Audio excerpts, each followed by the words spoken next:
বন্ধুরা, তার সারা শরীরটা নাকি চিনিতে মোড়া। তাকে বলা হয় মাইনর গ্রহ। এই সৌরমণ্ডলেই সে ঘুরপাক খাচ্ছে। চিনিতে মোড়া বলে তার এক বিশেষ রঙও রয়েছে। দেখতে ঠিক যেন জোড়া প্রস্তরখণ্ড। তবে সে গ্রহ নয়, আবার পুরোটাই গ্রহাণুও বলা যায় না।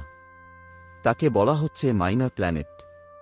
নেপচুনেরও পিছনে যে কাইপার বেল্ট রয়েছে সেখানেই তার বাস। কোটি কোটি বছর ধরে সেখানেই ঘুরপাক খাচ্ছে সে। এদের সম্বন্ধে জানার উপায় তেমন ছিল না যদি না নাসার নিউ হরাইজন্স মহাকাশযানটি তার কাছ দিয়ে উড়ে যেত।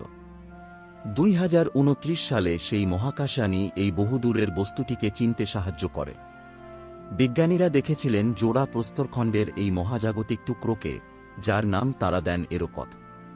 এরোকথ সৌরমণ্ডলেরই অংশ, যার রং সে সময় তোলা ছবিতে পাওয়া যায় গোলাপি লাল। কেন তার রং গোলাপি লাল, তা অবশ্য সেই সময় ঠিক ঠাউর করে উঠতে পারেননি বিজ্ঞানীরা। তবে এবার পেরেছেন। ওই রং এরোকথ মিষ্টি বলে। এরোকথের গা জুড়ে রয়েছে গ্লুকোজ।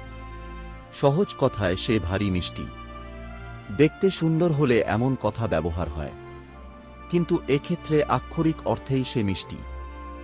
তাই চিনির অভাব এখানে হয় না। নেপচুনেরও পিছনে এরোকথ দুইটি প্রস্তরখণ্ডের জোড়ে তৈরি হয়েছে। একটি একটু বড়, অন্যটি তার চেয়ে ছোট। দুইটি জুড়ে রয়েছে। এরোকথের মিষ্টি হওয়ার কথা প্রকাশিত হয়েছে space.com পত্রিকায়। বিজ্ঞানীরা জানাচ্ছেন এরোকথের রং গোলাপি লাল মিষ্টি হওয়ার কারণেই। Since these radio pulses can be distinctly identified against the space's background radio noise, they are a highly effective